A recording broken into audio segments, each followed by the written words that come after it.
Bonjour à tous, bienvenue à cette nouvelle masterclass animée par Laurent Delmas. Laurent Delmas va nous parler du film Antoine et Colette de François Truffaut. Bonjour Laurent Delmas. Bonjour Aurélie, bonjour à toutes et à tous. Alors Laurent, vous êtes critique cinéma sur France Inter, vous êtes aussi producteur d'émissions de radio sur France Inter et vous êtes directeur de l'ouvrage L'histoire du cinéma chez Larousse, qu'on invite nos spectateurs à consulter, à regarder, à se procurer, et aussi auteur dernièrement du livre Depardieu hors norme, également chez Larousse. Je vous laisse maintenant la parole pour nous parler de ce court-métrage. Merci Aurélie. Oui, absolument. C'est un court-métrage au sens propre du terme. 2 ans après Les 400 coups, François Truffaut retrouve Antoine Doinel pour un nouvel épisode de ce héros qui n'est pas tout à fait Truffaut, qui n'est pas tout à fait Léo, et qui est une sorte d'hybridation de Truffaut et de Léo, plus bien évidemment une vraie vie de fiction, parce que c'est d'abord un personnage de fiction et c'est un personnage qui existe de film en film par lui-même. Alors c'est en 20 minutes, effectivement, ce nouvel épisode, ça n'est pas un long métrage comme Les 400 coups et comme le seront ensuite Baiser volé, puis Domicile conjugal, puis L'amour en fuite, voilà, redite la saga des Antoine Doinel. C'est un film à sketch, comme on dit à l'époque. C'est dans les années 60 une pratique assez courante, on va dire en Europe. Les Italiens aiment bien, les Allemands aiment bien, les Français aiment bien. Donc ils font souvent des films à sketch qui du coup entraînent d'ailleurs souvent des coproductions. C'est pas seulement des films nationaux, c'est souvent des films de coproduction internationale avec effectivement des cinéastes de différentes nationalités. Là, il se trouve que c'est un producteur, Pierre Roustan, qui est allé voir Truffaut et qui lui a proposé ce sujet des amours à 20 ans, c'est-à-dire des amours adolescentes. Et c'est Truffaut qui va trouver les 4 autres réalisateurs pour bâtir cet ensemble de sketchs. Ce qui donne donc, d'ailleurs, dès le générique, on l'aura vu, l'idée 5 pays, voilà, donc 5 pays, 5 réalisateurs. Alors, outre la France avec Truffaut, bien évidemment, il y a l'Italie avec Roberto Rossellini. Rossellini, c'est un cinéaste italien ô combien important et que Truffaut connaît extrêmement bien, avec lequel il a travaillé. Pour l'Allemagne, c'est Marcel Ophuls, je dis bien Marcel, hein, le fils de Max Ophuls. Pour la Pologne, c'est un jeune cinéaste talentueux qui s'appelle Andrzej Wajda. Et puis, peut-être le moins connu des 5, c'est le japonais. On sort totalement de l'Europe, le japonais Shintaro Ishihara, qui signe également un court-métrage. Il faut savoir que pour à la fois pour l'anecdote, mais aussi parce qu'au fond, on peut se dire, tiens, c'est curieux, un film aussi cinéphile sans réalisateur américain, c'est quand même un peu un pari. Alors, effectivement, François Truffaut avait songé à John Cassavetes pour signer un court-métrage américain, et puis Cassavetes était sur un autre tournage, et il a décliné en quelque sorte l'invitation faite par Truffaut. Alors, ce qui est, parlons un petit peu quand même du film dans sa totalité, c'est-à-dire ce film L'amour à 20 ans, avant d'entrer dans le détail de ce qui nous occupe plus particulièrement, c'est-à-dire le film de François Truffaut lui-même, mais parlons quand même un tout petit peu du film et de ses 5 sketchs. On ne s'étonnera guère au regard de la nature des signataires de ces 5 films que c'est vraiment tout, sauf un regard un peu romantisant, un peu complaisant, pour être clair, un peu niaiseux sur ce que pourraient être parfois les amours adolescentes au cinéma. On a tous des titres de films ou de romans en tête. Il n'y a pas l'ombre d'un romantisme déplacé dans ces 5 films. Très rapidement, je vous en donne la preuve en quelque sorte. Rossellini décrit par exemple une femme capable de salir son amant auprès de sa future épouse, donc le moins qu'on puisse dire, c'est que ce n'est pas un propos très sympathique. Le film japonais se termine par 2 meurtres. Le film de Wajda est quand même teinté d'une grande mélancolie. Truffaut, on va le voir, fait quand même le portrait d'une jeune fille finalement assez cruelle, on y reviendra, et seul au fond peut-être le film allemand de Marcel Ophuls se détacherait un peu du lot et serait lui plus teinté effectivement d'un humanisme, d'une certaine facilité dans la joliesse narrative. Voilà. ce serait le bémol par rapport à une tonalité générale qui vraiment ne cède en rien à la complaisance. Et je le dis en passant, et on aura l'occasion d'y revenir, il est assez objectif, en tous les cas, de dire que le sketch de François Truffaut qui nous occupe aujourd'hui est certainement le plus réussi, le plus maîtrisé, le plus intéressant des 5. Alors, il y a quand même un lien, c'est ça souvent le problème des films à sketch, c'est que on ne peut pas dire, si vous voulez, que la thématique, même si elle est assez parfois un peu sombre, retenue par les 5 cinéastes, ils ne se sont pas concertés pour écrire les 5 scénarios, donc il n'y a pas un propos commun, il n'y a pas un regard commun, il y a parfois des passerelles, mais elles sont le fait du hasard et de la création artistique singulière de chacun. Alors, en quelque sorte, pour faire le lien, il y a quand même 2 choses. Entre chaque sketch, il y a des photos d'Henri Cartier-Bresson.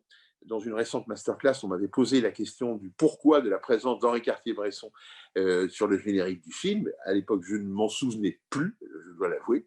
Et en fait, c'est le producteur et François Truffaut qui ont eu l'idée de ces photos d'Henri Cartier-Bresson, globalement plutôt effectivement des photos d'amoureux à Paris, de couples, de familles, bref, des photos qui font sens avec le propos général, évidemment, du film. Et puis, il y a peut-être plus original, ou en tous les cas, qui mérite qu'on y prête attention quelques secondes, quelques minutes, il y a une chanson qui revient là aussi, pardonnez-moi, entre les sketchs, qui est une chanson qui porte le même titre que le film, chanson qui s'appelle L'amour à 20 ans, dont les paroles ont été écrites par Yves Samuel et dont la musique, je tiens à le signaler, a été écrite par Georges Delerue. Georges Delerue, c'est un immense compositeur français auquel François Truffaut fera de nombreuses fois appel. Il a déjà fait appel à lui, il refera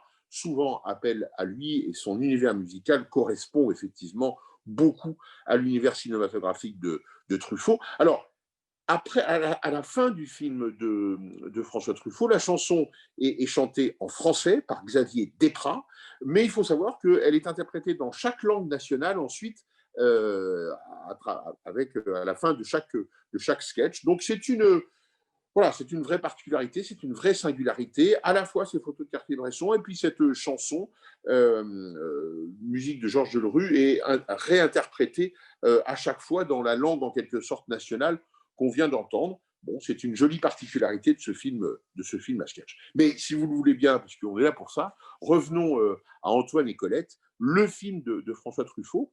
Alors, c'est vrai que Truffaut est très, très impliqué dans, bien sûr, son court-métrage, mais aussi dans le film. Néanmoins, c'est quand même, on peut le dire, son premier et son dernier film de commande. C'est-à-dire quand même, même s'il est à la manœuvre avec le producteur Pierre Roustan, c'est bien quand même une commande de ce producteur, et il ne refera jamais cet exercice dont on peut imaginer que sa grande liberté d'esprit ne s'accommode guère. D'ailleurs, d'après Marie-France Pizier, son interprète principale, qui joue Colette, évidemment, il a regretté d'avoir en quelque sorte accepté l'idée, non pas du film lui-même, mais l'idée du sketch.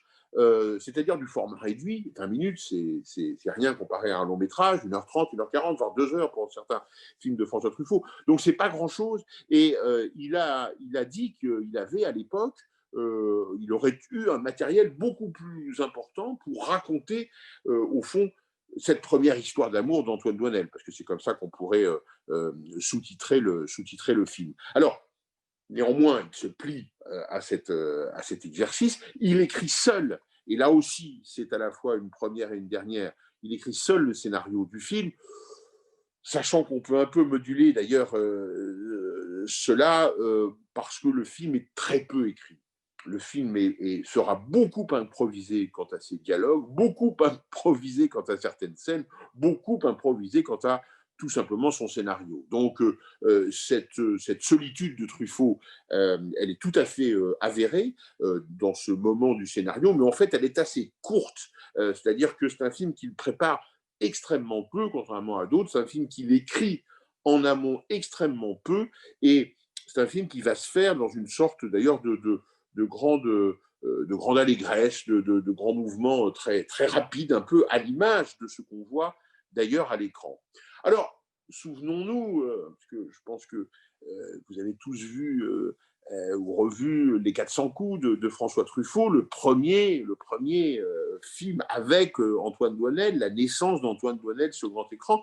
Nous l'avons laissé, cet Antoine Doinel, en train de courir sur une plage, de courir en grande liberté, et puis avec cet arrêt sur image final tout à fait singulier, où Antoine Doinel, ce qui est peu courant au cinéma, fait ce qu'on appelle un regard caméra, c'est-à-dire regarde le spectateur dans une sorte d'interpellation qu'on peut interpréter comme on veut. D'ailleurs, je pense que le propre d'un tel regard, c'est évidemment de bousculer un petit peu le spectateur, et à chacun, au fond, d'interpréter ce regard d'Antoine Doinel qui lui est clairement tendu. À l'époque, nous quittons un petit Gavroche, un petit gamin de Paris, un petit sauvageon largement tenté par la délinquance, qui a tâté de la maison de correction, de redressement, enfin bref, des institutions qui tentent de remettre sur le droit chemin l'adolescent rebelle en rupture de ban familial qu'il est alors. Et cette fois, nous le retrouvons dans une toute autre configuration. D'abord, il est à Paris, il est place de Clichy, il habite seul dans une chambre de bonne, et il subvient seul à ses besoins en travaillant chez Philips, la marque de disques, en occupant l'un de ces petits boulots éphémères qui est en quelque sorte à la fois la marque de fabrique sociale et professionnelle du personnage Doinel, et qui est le signe de sa totale instabilité sociale, parce que la caractéristique d'Antoine Doinel, c'est qu'effectivement, il passe d'un boulot à l'autre. Alors, ce métier le raccorde immédiatement à ce qui est l'un des thèmes centraux de ce court-métrage, c'est la musique. Il travaille donc tous les jours dans la musique, et pour bien enfoncer le clou, je dirais, il est un adepte, un auditeur assidu, presque quotidien, en tous les cas vraiment très très enthousiaste, d'une institution de l'époque qui s'appelait les Jeunesses musicales de France, et où il s'agissait de réunir un public plutôt jeune d'amateurs de musique dans la fameuse salle Pleyel à Paris, et de lui faire écouter de la musique, des musiques classiques très différentes, mais y compris, on le voit, on l'entend dans le film, de la musique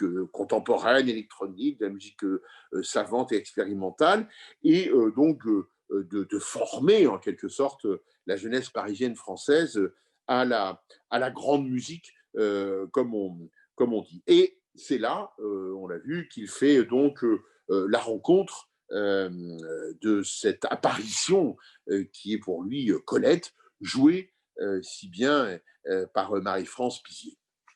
Alors, on ne peut pas faire l'économie de dire très clairement que pour écrire ce scénario, comme, comme souvent dans la série des Douanel, mais pas seulement d'ailleurs. La série des Douanel, de ce point de vue-là, est un peu, parfois, apparaît comme un mur de fumigène par rapport à l'idée que Truffaut ne puiserait dans sa vie que pour les Antoine Douanel qui lui ressemblent, alors qu'en fait, on peut vraiment repérer beaucoup de petits cailloux blancs intimes, personnels et autobiographiques dans nombre d'autres films de François Truffaut qui ne font pas appel à ce double de cinéma un peu que pourrait être Antoine Doinel. Mais restons à lui pour dire que, en l'occurrence, c'est avéré, c'est su, ça n'est pas quelque chose de secret. Truffaut fait appel à ses souvenirs, et pas forcément les plus, d'ailleurs, les plus drôles ou les plus attachants de sa vie de jeunesse, de sa jeunesse passée, parce qu'il est clair que pour bâtir ce personnage de jeune fille tout à fait dans la vie, très, très vivante, très qui le subjugue, hein, on le voit vraiment dans le film, il fait appel à ses souvenirs d'une peut-être sa première grande histoire d'amour malheureusement ratée avec quelqu'un qui s'appelait Liliane Midevin et cette première liaison amoureuse qui se situe pour Truffaut dans sa vie personnelle au début des années 50 fera de lui un jeune homme désespéré, tellement désespéré qu'il s'engagera dans l'armée et il partira en Allemagne et il fera là-bas quelques bêtises qui lui vaudront de faire de la prison. Enfin bref, le moins qu'on puisse se dire, c'est que cette expérience amoureuse n'est pas marquée du sceau du bonheur, du contentement, de choses qui seraient des souvenirs heureux. Il faut avoir ça en tête dans la mesure où Antoine et Colette n'est pas un drame. Ça ne peut pas dire que ça se présente comme ça, mais néanmoins, ce n'est pas non plus le vert paradis des amours adolescentes, comme je le disais en entrée de cette réunion, en insistant sur la tonalité générale de l'amour à 20 ans. Alors, bien entendu, il mouline en quelque sorte les éléments de sa jeunesse. À l'époque, lui fréquentait énormément la Cinémathèque et c'est là où il a rencontré la jeune Liliane.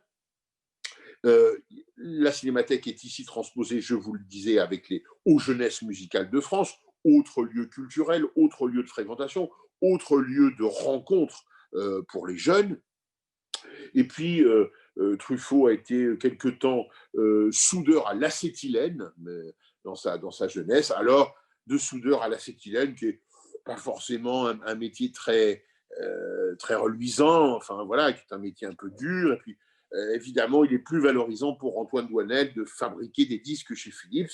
Donc là aussi, il y a une transposition. Alors, soit dit en passant, petite anecdote, Marie-France Pizier a raconté ensuite que dans la mesure où ça n'a pas été su immédiatement que le parcours de son personnage Colette, Truffaut l'avait puisé dans sa propre vie, en tout cas que c'était Liliane Midevin, mais Marie-France Pizier dit qu'elle a rencontré dans sa vie 3 ou 4 jeunes femmes différentes qui lui ont assuré que Colette, c'était elle.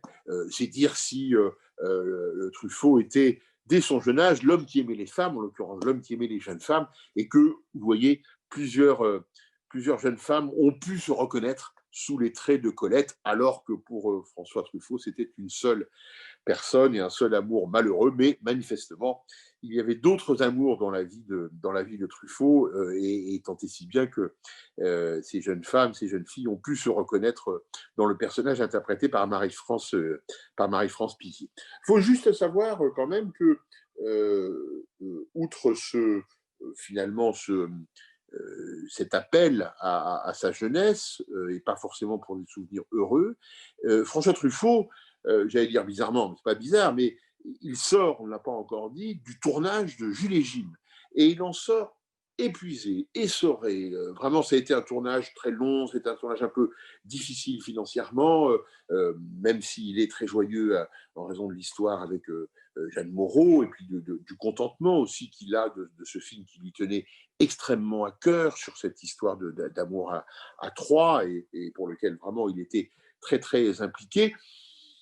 Mais du coup, évidemment, il n'a pas trop de temps, il n'a pas trop l'esprit, il n'a pas trop l'énergie surtout de bâtir un scénario comme il le fait d'habitude, d'écrire des dialogues, de faire appel aussi à un co-scénariste, à un co-dialoguiste, à faire des repérages, etc. Voilà. Tout ce travail-là, il ne le fait pas réellement pour l'amour à 20 ans, et il va se lancer dans le film avec à la fois pas mal de fatigue et puis une sorte aussi d'enthousiasme qui fait que rien n'ayant été préparé, eh bien ma foi, tout va se passer, espère-t-il, le mieux du monde dans ce contexte d'improvisation. Alors, parlons un petit peu quand même du casting. Côté Doinel, ben, les choses sont faites, bien évidemment. Ce sera Jean-Pierre Léaud, parce que Truffaut tient évidemment à ce que Léaud soit Doinel et que Doinel soit Léaud. C'est vraiment un bloc, et qu'il n'est pas question évidemment de faire appel à quelqu'un d'autre que Jean-Pierre Léaud pour incarner Antoine Doinel, mais il lui faut trouver sa Colette. Alors, il fait ce que font à l'époque, ça continue parfois, bon nombre de cinéastes. Il fait paraître dans Ciné-Monde, un journal professionnel très reconnu à l'époque, qui a disparu, mais il fait donc paraître dans ce journal une petite annonce. Et j'ai trouvé amusant de vous lire cette petite annonce parce qu'elle est rédigée avec incontestablement à la fois la malice et vous allez voir le sens de la précision de Truffaut. Alors, la petite annonce était ainsi rédigée. François Truffaut recherche un fiancé pour Jean-Pierre Léaud et pour L'amour à 20 ans. La partenaire de Jean-Pierre Léaud doit être une vraie petite jeune fille, pas une Lolita, pas une blousonne, il met lui-même entre guillemets, pas une petite jeune femme. Elle doit être simple et rieuse et avoir une bonne culture moyenne, si trop sexy, s'abstenir. Voilà la petite annonce telle qu'elle était rédigée par François Truffaut. Vous voyez, vraiment, on voit qu'il sait ce qu'il veut, ce qui n'est guère étonnant, parce que Truffaut savait précisément ce qu'il voulait. Et très, très peu de temps après d'avoir passé cette annonce, il reçoit une réponse, entre autres, mais il reçoit une réponse qui l'interpelle, qui le regarde avec peut-être plus d'attention que les autres. Elle émane d'un journaliste niçois, et ce journaliste de Nice Matin, très concrètement, lui envoie la photo d'une jeune niçoise qu'il a repérée dans une petite troupe de théâtre amateur, et il la recommande en quelque sorte à François Truffaut, sans ailleurs d'avoir prévenu Marie-France Pizier, ce qui était quand même un peu gonflé. Mais du coup, la photo, ou plus précisément les deux photos, semblent retenir beaucoup l'attention de François Truffaut. Je dis deux photos parce que Marie-France Pizier elle-même a raconté cet aspect des choses bien des années plus tard, et ça n'est pas inintéressant. Il y avait d'une part une photo, un portrait qui, en quelque sorte, répondait aux conditions truffaldiennes. Mais il y avait aussi, ce qui était assez malin, je ne sais pas si le journaliste a bien mesuré au fond l'importance de cette seconde photo dans l'esprit de Truffaut, il y avait une photo où Marie-France Pizier était avec sa famille, c'est-à-dire avec sa mère, avec sa sœur et avec son petit frère, se promenant dans une rue. Et quand on sait, euh, à la fois pour François Truffaut, l'importance de la famille, tant il en a manqué dans son enfance, comme le racontent les 400 coups, et l'importance aussi, bien évidemment, de Jean-Pierre Léaud, pour Antoine Doinel et Jean-Pierre Léaud. Et du coup, pour le film, où la famille, effectivement, le thème familial, on y reviendra, joue un rôle très important. Et il est assez évident que cette photo familiale, de bonheur familial, de cette photo très simple, où Marie-France Pizier voilà, est entourée de parents, de frères, de sœurs, eh bien, a certainement accroché l'attention de François Truffaut, à la fois l'homme et le cinéaste, et c'était assez idéal. Alors, il se trouve que il va, dans un premier temps, rencontrer à Saint-Paul-de-Vence, dans un hôtel prestigieux, bien connu hein, de toute la jet set de l'époque, il va rencontrer ce photographe et cette jeune fille, et tous les témoins racontent que il est tombé immédiatement sous le charme de Marie-France Pizier, et effectivement, comme le montre le film d'ailleurs, hein, comme le montre le film, elle est dans dans une joie de vivre, dans une désinvolture aussi, dans une très très grande liberté, et elle est effectivement, elle n'est ni sexy comme le souhaite, ne le voulait pas François Truffaut, ni trop ceci, ni trop cela. Elle est effectivement assez la représentation type idéale de ce que voulait François Truffaut. Euh, alors, dans le casting, il y a aussi d'autres noms et d'autres gens qui apparaissent. Il y a Patrick Auffray, jeune acteur qui est déjà présent dans les 400 coups, qui est l'ami, le schnappant ami des 400 coups de Doinel, qui fait avec lui quelques bêtises. Et c'est dans la vraie vie Robert Lachenet, qui était l'ami de François Truffaut. C'est cet acteur Patrick Auffray qu'on retrouve ici dans ce même rôle, qu'on retrouve même avec une scène de flashback, puisqu'il y a une scène de flashback dans Antoine et Colette, d'un moment des 400 coups, ce procédé en quelque sorte de rattachement d'Antoine et Colette aux 400 coups, François Truffaut le systématisera, on le sait, dans L'amour en fuite, qui est un film de permanent aller-retour entre le présent d'Antoine Doinel et son passé avec le passé d'Antoine Doinel, mais ce sont les films de François Truffaut, évidemment. Donc avec des rappels comme ça, à travers des extraits des films et des aventures précédentes d'Antoine Doinel. C'est le cas pour un moment dans le film Antoine et Colette. Et puis il y a ce couple formidable des parents de Colette, Marie-France Pizier, qui est joué par deux acteurs tout à fait exceptionnels, Rosy Vart d'un côté et François Darbon, qui joue donc ce couple parental. Petite anecdote assez drôle, mais Truffaut adore les noms de famille, il y a des noms récurrents chez lui, un certain nombre de personnages portent les mêmes noms, et il se trouve que là, l'acteur François Darbon, eh bien, ce nom de Darbon, ce sera le nom que portera Claude Jade dans Baiser volé, le prochain film des aventures d'Antoine Doinel. Elle s'appelle Christine Darbon, et c'est avec elle que Antoine Doinel se mariera. C'est un nom que Truffaut a piqué en quelque sorte au père de Colette, l'acteur François Darbon. Alors, après cette rencontre quand même avec Marie-France Pizier, qui n'est pas un casting réellement, qui est une rencontre un peu privée comme ça, dans un cadre intime, François Truffaut fera un casting réellement pour recruter son interprète. Là, pour le coup, tout à l'heure, j'insistais sur le côté très improvisé du film. Là, pour le coup, il retrouve en quelque sorte une façon très professionnelle de faire, mais c'est dire l'importance qu'il accorde à trouver la bonne interprète face à Antoine Doinel, et on peut le comprendre. Hein, voilà, il ne s'agit pas de se tromper. Au final, comme d'habitude, il y a un écrémage, il voit plusieurs jeunes actrices, jeunes filles, etc. Et puis au final, il ne reste plus devant lui que deux personnes. Là, un peu étrangement, la petite fille de la femme qui a inspiré l'histoire de Jules et Jim, voilà, qui aurait souhaité effectivement faire du cinéma, et puis Marie-France Pizier. Bon, très rapidement, c'est cette dernière qui s'impose au jeu de François Truffaut. Marie-France Pizier a raconté que durant ce casting, elle avait l'impression que Truffaut l'écoutait plus qu'il ne la regardait. Et c'est tout à fait étonnant, et c'est certainement vrai, parce que c'était une attention que Truffaut portait à la voix.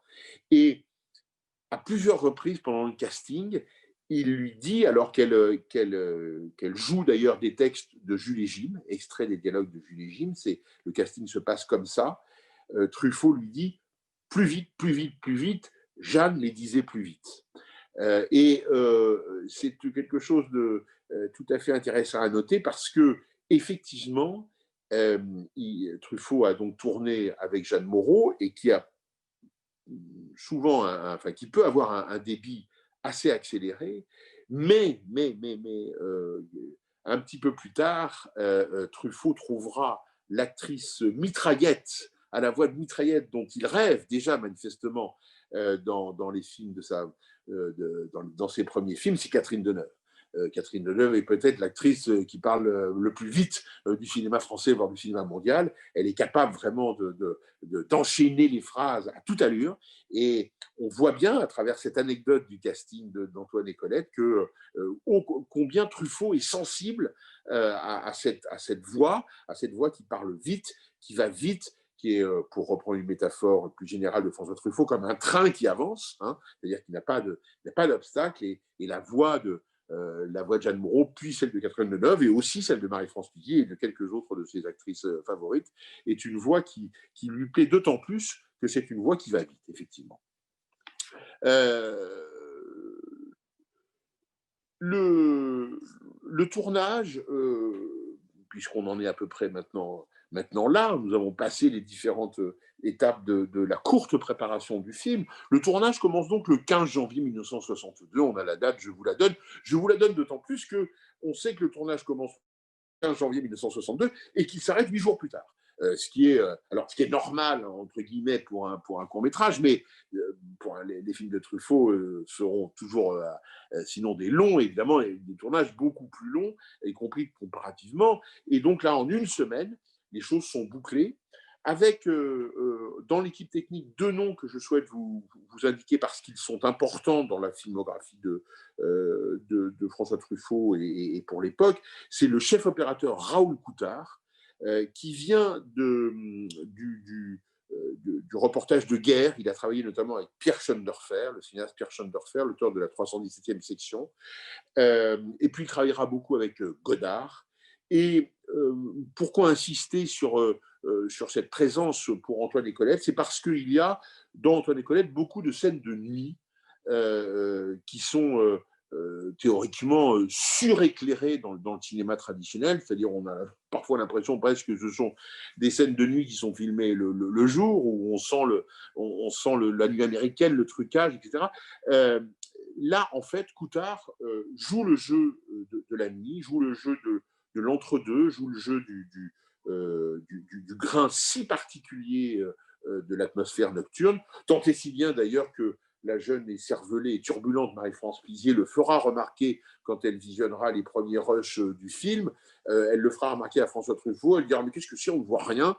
Et Truffaut lui dira d'aller se promener un petit peu, d'aller prendre l'air sur les Champs-Élysées, de revenir quand elle aurait bien réfléchi à ce qu'elle a dit. Et Pizier disant « J'ai compris un peu trop tard, mais que je me trompais et qu'il y avait effectivement une volonté chez Coutard et chez Truffaut en quelque sorte de faire vrai, de faire juste, de faire en sorte que ces atmosphères nocturnes reflètent vraiment ce qui se passe la nuit et qui n'est pas tout à fait évidemment ce qui se passe ou comme ça se passe pendant le jour. Dans des quartiers, un quartier populaire parisien, le tournage se passe entre les Batignolles et la place de Clichy, donc un tout petit périmètre parisien que connaît extrêmement bien François Truffaut. C'était son quartier de référence, avec quelques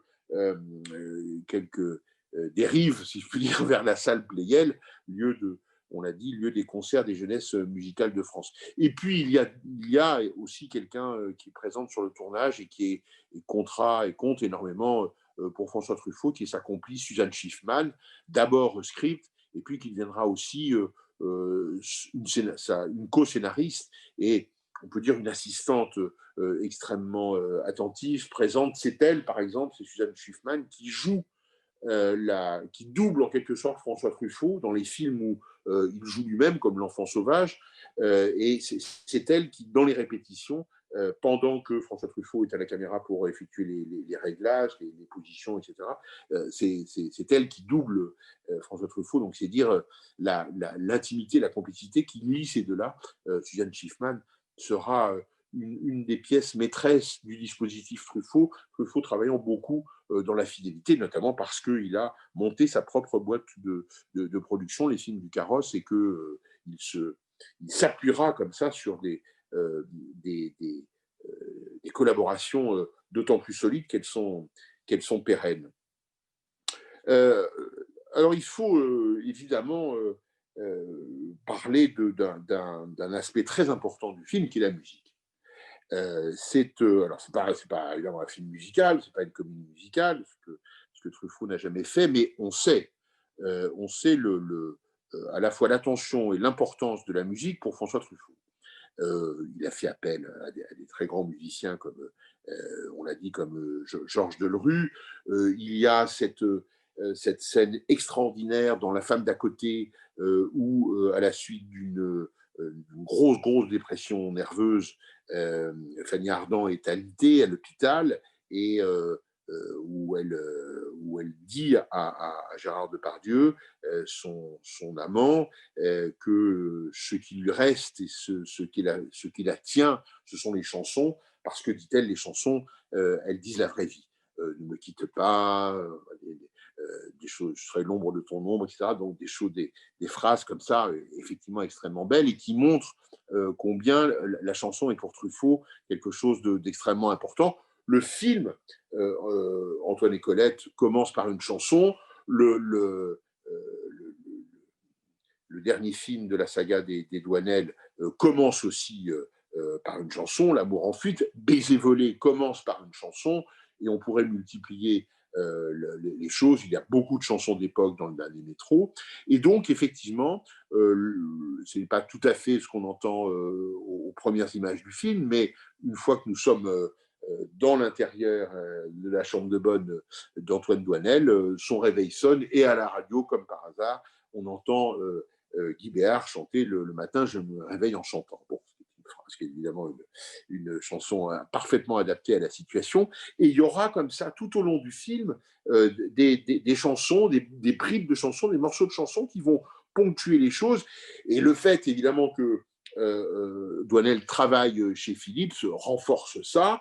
On le verra mettre des étiquettes sur des disques et on entendra à ce moment-là un peu de Brassens, un peu d'Anne Sylvestre, à nouveau un peu de Brassens, même avec un petit gag où il y a quand la voix de Brassens retentit, il y a une sorte de panneau commercial, d'affiche en carton où il y a Brassens qui est dessiné et qui passe derrière la chaîne comme ça un peu de montage de chez Philips.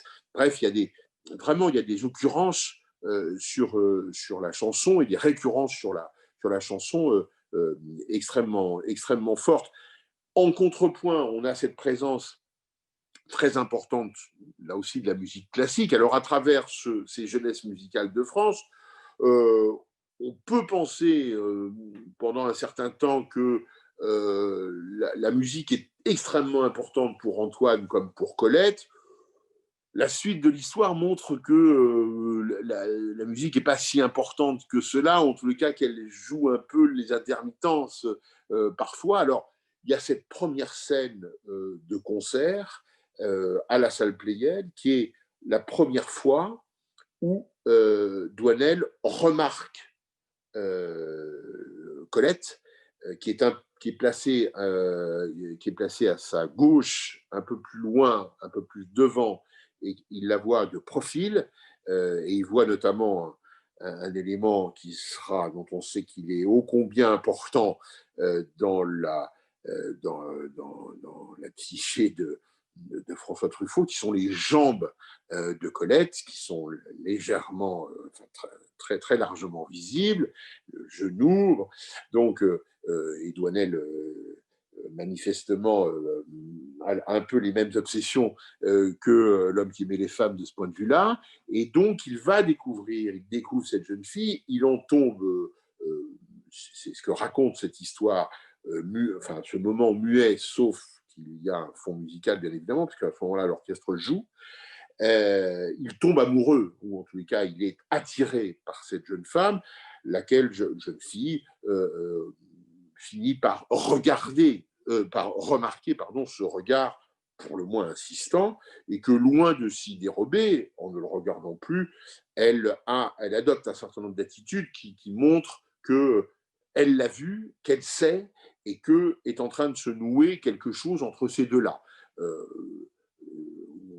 verra par la suite que certainement l'un y met beaucoup plus de choses que l'autre n'en met. Bon, mais c'est comme ça. Et ce qui est tout à fait intéressant dans cette scène, c'est qu'on pourrait penser que elle nous apparaît comme assez limpide, assez simple, et que Truffaut, dans les souvenirs de Marie-France Pizier, y a accordé extrêmement d'importance au moment du tournage, et bien plus d'importance encore au moment du montage, puisqu'il s'agit d'une série d'images alternées entre le plan sur les regards, Douanel regardant, les plans sur Colette regardée, mais aussi mordillant un petit médaillon, rajustant sa jupe sur son genou, etc. Des plans de plus en plus syncopés et rapides sur l'orchestre qui joue. Et très curieusement, effectivement, cette scène qui pourrait être finalement assez platement filmée, pour qu'on en comprenne bien l'enjeu, Truffaut lui a vraiment a mis un soin extrêmement particulier à son montage et elle vaut vraiment d'être étudiée pour ce découpage, pour cette intervention du montage. On ne peut pas s'empêcher de penser très curieusement à Hitchcock, parce qu'il y a souvent dans Hitchcock, depuis ses premiers films anglais jusqu'au dernier, des scènes où il filme des orchestres symphoniques. Il adore ça. Il en fait un élément de suspense, souvent. C'est-à-dire qu'il y a éventuellement un meurtre, quand il y a un grand coup de cymbale dans un orchestre, ou des espions qui se promènent derrière la scène pendant que l'orchestre joue, etc. Donc Hitchcock adore ce moment-là, adore cette représentation-là. Et manifestement, là, il y a un hommage de Truffaut à Hitchcock, sans évidemment un suspense hitchcockien, mais après tout, et c'est ce que semble dire Truffaut, et il a certainement raison, il y a un suspense hitchcockien qui est de dire que va devenir cette relation naissante. Et on se demande alors, est-ce qu'elle va le regarder, comment va-t-elle le regarder, est-ce qu'elle va le repousser, est-ce que lui va... Voilà, donc il y a sur ce trois fois rien presque, ou sur cette chose en devenir, mais qui n'existe pas encore réellement sous nos yeux, une volonté pour Truffaut, une volonté hitchcockienne d'appréhender le réel. Et ça, bien évidemment, eh bien, si on la cherchait, si on était en train de se demander, mais au fond, c'est quoi le cinéma, qu'est-ce que ça veut dire, pourquoi est-ce qu'on prend une caméra, ben, c'est certainement pour en arriver à ce genre de choses, c'est-à-dire à filmer peut-être autrement, en tous les cas avec une grande attention portée au découpage, au montage, à ce qu'on montre et à ce qu'on ne montre pas, etc., au regard, qui regarde, qui est regardé. Certainement, ça, c'est l'essence du cinéma, et dans cette courte scène, on le découvre très fortement. Alors bien évidemment, Antoine et Colette, c'est un pur film d'éducation sentimentale. C'était la feuille de route du film L'amour à 20 ans, hein, mais Truffaut s'y plie, alors vraiment là, sans aucune réserve. Et j'en reviens un petit peu aux propos liminaires, sans faire de Colette quelqu'un d'horrible, bien évidemment, mais enfin, il y a une réminiscence de la dureté de la vie qu'a éprouvé François Truffaut avec cette première désillusion amoureuse avec Liane Litvin, parce que le moins qu'on peut dire, c'est que Colette ne ménage guère son prétendant. Hein. Il lui envoie une lettre, et la lettre, on ne connaît pas le contenu de la lettre de Douanel, on connaît en revanche le contenu pour le moins sibyllin de la réponse de Colette, et la réponse de Colette, c'est quand même de se moquer de lui en lui disant, on sent tout de suite l'homme d'expérience, enfin, vraiment des mots assez durs si on se replace dans la tête de l'amoureux transi qu'est Antoine Douanel, et ne parlons pas évidemment de la scène finale où, eh bien, littéralement, Colette part avec quelqu'un d'autre. C'est-à-dire que, alors que Douanel est chez les parents de Colette, qu'ils ont fini de manger, à ce moment-là, un jeune homme qu'on sent un peu plus dégourdi qu'Antoine Douanel, il faut bien l'avouer, vient chercher Colette pour l'emmener en soirée, sans qu'on le sache exactement, sous l'œil un peu désapprobateur et désappointé des parents de Colette, qui voient certainement en Douanel le fiancé parfait, notamment parce qu'il a un métier, ça c'est le regard paternel du père de Colette, qui aime cet aspect des choses. Mais Colette va partir avec un jeune homme qui est joué par Jean-François Adam, qui est un futur cinéaste, et qui est le futur mari de Colette dans Baiser volé. C'est-à-dire que dans Baiser volé, à un moment, Douanel croisera Marie-France Pizier, et avec un landau et un mari à côté, et ce mari, ce sera toujours Jean-François Adam. Donc on comprendra que le jeune homme avec qui Colette est partie ce soir-là, eh bien, ça deviendra son mari.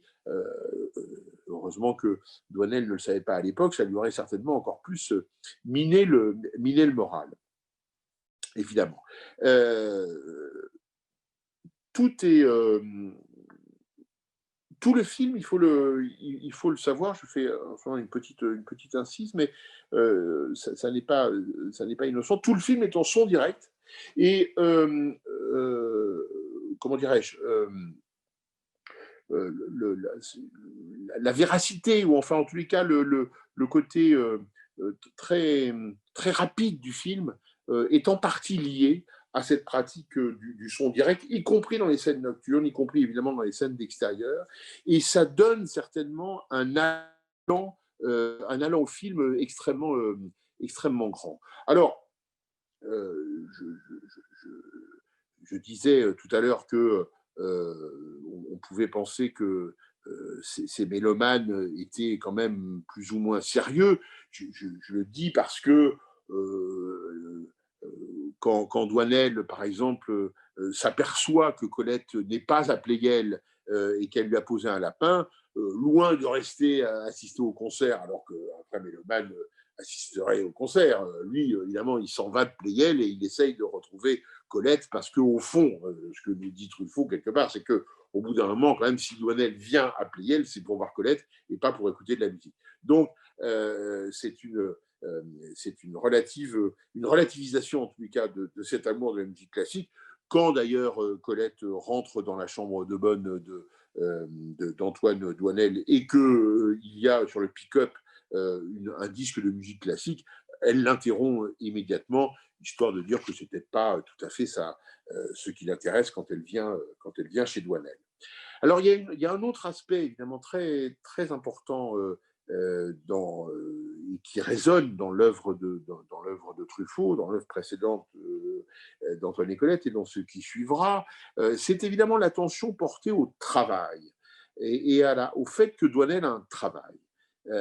Et qu'il n'est pas, alors d'une part, ça veut dire qu'il n'est pas désœuvré, voilà, donc ça n'est pas un paria social, mais Truffaut a une énorme attention à cela, à cette caractérisation. Tous ces personnages, vraiment, ont un travail. Enfin, rares sont les personnages oisifs, très rares sont les personnages qui ne sont pas singularisés, caractérisés par une occupation professionnelle, fût-elle très temporaire comme celle qu'accumule Antoine Bonnel. Mais au moins, elle existe. Et il y a chez Truffaut, dans ce film-là, mais comme dans tous ces autres films, la volonté de montrer le travail. On voit par exemple, et souvent d'ailleurs dans des professions qui ne sont pas forcément très communes, Depardieu, dans La femme d'à côté, travaille sur des énormes maquettes, mais maquettes qui vont sur l'eau, de péniches, de tankers, pour tester de leur résistance au courant, aux marées, etc. Charles Denner, dans L'homme qui aimait les femmes, travaille sur des maquettes d'avions et dans des souffleries. Voilà, et puis il devient romancier, ce qui est aussi un travail qui est très bien analysé par Truffaut. Ici, Douanel est employé chez Philips. Il a 2 métiers successifs et le deuxième permet que nous assistions quasiment à un petit documentaire sur comment est-ce qu'on presse un vinyle. Alors, ce qui est assez drôle, c'est qu'à l'époque, ça parlait à tout le monde. Il y a une dizaine d'années, ça ne parlait plus à personne. Le vinyle est revenu d'actualité, donc on est tout à fait amusé de voir ça. Alors bien sûr, il le fait à la main, hein, c'est du vinyle à l'ancienne. Maintenant, tout ça est largement automatisé, mais c'est tout à fait amusant. Je ne sais pas si c'est techniquement pur et vrai en matière de documentaire, je pense que oui, mais en tous les cas, peu importe. Il y a l'attention de Truffaut portée à ces gestes, tout simplement, à ce rituel, que d'ailleurs, histoire d'insister un peu, Jean-Pierre Léaud refait en les mimant au moment où il donne à Colette, dans un très joli geste, le disque qu'il vient de presser, ce qui est certainement le plus beau cadeau qu'il puisse lui faire, parce que c'est un cadeau qui vient de son travail, c'est un cadeau qui vient de lui, qui n'est pas quelque chose d'acheté, qui n'est pas quelque chose d'artificiel. Donc c'est dire si vraiment cette notion de travail, cette notion d'activité manuelle, en l'occurrence, ce sont en général effectivement plutôt des gens, des travailleurs manuels, avec un certain niveau, mais des travailleurs manuels, qui intéressent à ce point-là Truffaut. Et Antoine Donnel ne fait pas exception à la règle, même si, évidemment, on le verra dans Baiser volé, dans Domicile conjugal, son truc à lui, c'est de ne pas rester dans une même place et dans un même boulot très, très longtemps. Mais ça, c'est sa névrose et ça le regarde. Mais au fond, je pense que Truffaut a été très, très heureux d'avoir cette idée d'instabilité chez Léo qui lui permet de multiplier les petits documentaires sur les petits métiers. Alors, il y a une autre dimension dans Antoine et Colette qui est extrêmement importante par rapport et à la filmographie de Truffaut et à la vie personnelle de Truffaut, qui sont, on le sait, assez intimement mêlés, mais c'est un peu la même chose chez tous les grands cinéastes, hein, il faut le dire quand même, c'est évidemment la famille. Alors, on vient des 400 coups, et les 400 coups, c'est la description d'une famille qui ne fonctionne pas. C'est la description d'une famille où, d'abord, c'est une famille un peu particulière parce qu'elle est composée de la mère de Douanel, mais du beau-père de Douanel et pas de son père biologique, et que Antoine Douanel n'aime pas cette cellule familiale. Il y est assez maltraité, il faut bien le dire, et chacun se souvient qu'il va même jusqu'à tuer sa mère pour en faire un alibi d'une absence à l'école. Donc c'est dire si les relations sont quelque peu tendues. Nous savons maintenant que c'était à peu près ce que François Truffaut, jeune garçon, vivait chez lui. Alors, on parle de cette situation dans les 400 coups, et ce qui est tout à fait notable, étonnant et sympathique, quelque part, dans Antoine et Colette, c'est qu'évidemment, Truffaut va faire exactement l'inverse, c'est-à-dire magie du cinéma, il va inventer, et bon, donc presque, alors, pas inventer à Jean-Pierre Léaud, mais inventer une famille heureuse. Ces gens-là sont manifestement heureux. Ils sont heureux de voir Douanel, ils sont heureux de dîner avec leur fille et ce jeune garçon. Tout ça est très joyeux quand ils viennent visiter la nouvelle chambre qu'occupe en face de chez eux Douanel. Ça se fait vraiment dans les rires, dans la bonne humeur. Et c'est la famille de Colette est l'exact inverse de la famille de Douanel dans les 400 coups. Ça, c'est tout à fait intéressant à noter. Et d'ailleurs, Douanel est comme un petit enfant dans cette famille, comme un petit enfant. Il pouffe de rire quand Colette fait le show, parce qu'elle est manifestement, c'est elle qui entraîne le mouvement, hein, comme souvent chez Truffaut. C'est vraiment, elle est moteur, comme on dit, avec cette belle désinvolture qui fait à la fois son charme, mais aussi ses limites et parfois son côté agaçant pour Douanel, cette désinvolture. Mais c'est elle qui les fait rire en citant Bazin, où est-on le mieux partout ailleurs que dans sa famille. Or, les images disent exactement le contraire, d'ailleurs, de cette citation de Bazin, mais c'est ça qui est drôle et c'est ça qui fait pouffer littéralement de rire Douanel comme un petit garçon. Il est comme ça, et il redevient un petit garçon au sein de cette cellule familiale, manifestement, et on sent qu'évidemment, il aimerait y rester. C'est-à-dire que cette cellule, c'est ce qui lui a manqué, et au fond, il trouve là un bonheur perdu qu'il n'a pas eu. Alors on sait l'importance pour Truffaut de cette enfance malheureuse, on va dire, hein, sans que ça soit une enfance maltraitée, mais une enfance malheureuse, sur laquelle il a énormément de regrets, sans parler même de la recherche du père, qui qu'il conduira juste après Antoine et Colette avec le film Baiser volé. Donc, sans même parler de cet aspect-là, mais son cinéma, on le sait, sera traversé de figures enfantines, de figures familiales, parfois tragique. C'est ce qui le conduit, par exemple, à s'intéresser à l'histoire d'Adèle H, les rapports extrêmement conflictuels entre Adèle Hugo et son père Victor. Et puis il fera l'argent de poche, qui est une ode à l'enfance, aux différentes enfances, dont un enfant maltraité sera, mais réellement maltraité, sera au centre du film. Et puis il y a ce petit garçon handicapé qui est une des figures centrales de la Chambre verte. Enfin bref, on pourrait comme ça multiplier le personnage de l'institutrice, de la fausse institutrice dans La mariée était en noir. Bon, on pourrait comme ça multiplier les occurrences et les récurrences des personnages d'enfants et donc de la thématique familiale dans les films de Truffaut. Il est clair que jusqu'au bout, d'ailleurs peut-on dire, ça aura été présent, c'était là son dernier film parce que la vie en a décidé ainsi et qu'il est mort très jeune, mais Vivement Dimanche se termine par l'image d'une troupe de petits chanteurs version aux croix de bois dans une église, de petits garnements qui, avec leurs pieds sur une musique sautillante de Georges Delerue, se font passer un cache objectif d'appareil photo. C'est tout à fait étonnant, au fond, que ce soit la dernière image qu'on ait du cinéma de François Truffaut, ce soit les listons renouvelés quelques dizaines d'années après, et qu'il y ait toujours cette image d'enfant espiègle et qui jusqu'au bout aura tenu le cinéma de François Truffaut. Alors, il y a une chose quand même assez drôle et que j'ai voulu noter un peu en point final, c'est qu'en 1967, donc quelques années après Antoine et Colette et après quelques autres films, en 1967, lors d'un entretien avec un journal de cinéma, Truffaut a cette déclaration incroyable: je n'aime pas mes films, sauf L'amour à 20 ans.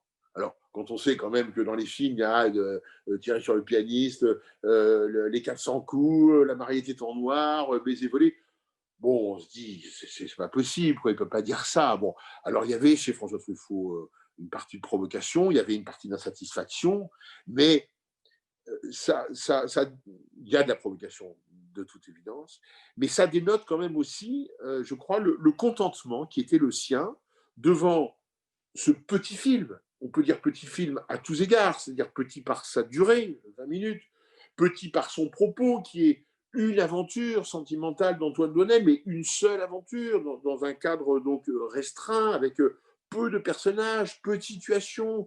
Voilà, tout ça va très vite et est donné très rapidement. Et néanmoins, parce que je crois il a dit énormément de choses, hein, on l'a vu, la famille, la musique, les relations sentimentales, les jeunes filles, etc.